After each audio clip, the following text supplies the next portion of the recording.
read and learn. Sky is so bright.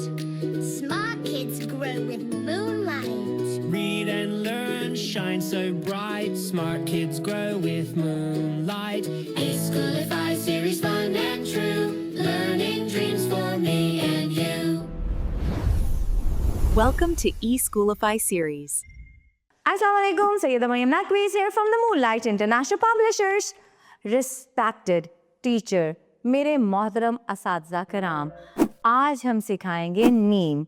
حاصلات تعلم ہے حرف نیم کی پہچان کر سکیں، حرف نیم سے شروع ہونے والی اشیاء کے نام بتا سکیں، اچھی طرح سیکھ سکیں. میم لکھتے کس طرح ہے؟ میم کی آواز اور میم سے شروع ہونے والے ذخیرہ الفاظ.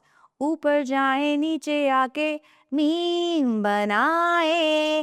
میم کہتا ہے کہتا ہے مرغا، کہتا ہے مٹر.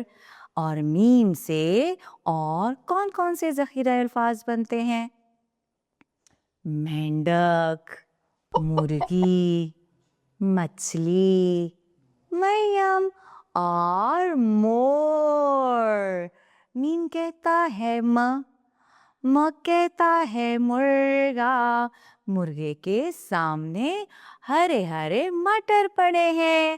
اب مجھے بتاؤ، کیا آپ نے کبھی مٹر دیکھے ہیں؟ میں نے تو دیکھے بھی ہیں اور کھائے بھی ہیں.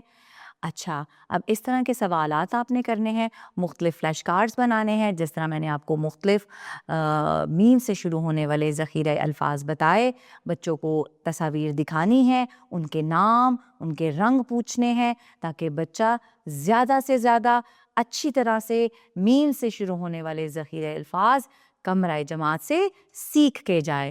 اور مٹر کا رنگ کون سا ہے؟ اسی طرح اگر آپ مور دکھاتی ہیں، مچھلی دکھاتی ہیں، مرغی دکھاتی ہیں، تو بچوں سے ان کے رنگ ضرور پوچھیں، اور پوچھیں کہ یہ کہاں رہتے ہیں، اور کیا یہ اڑتے ہیں، کیا یہ پرندے ہیں، یا یہ جانور ہیں. ٹھیک ہے، آگے بڑھتے ہیں اپنی نظم کی طرف. تو آج میرے محترم اساتذہ کرام، میں نے میم بہت اچھی طرح آپ کو پڑھنا اور لکھنا سکھایا. امید کرتی ہوں اسی خوبصورتی کے ساتھ آپ بچوں کو پڑھائیں گی، تاکہ بچہ علم کے خزانے سے اپنے دامن کو اسکول سے بھر کے جائے.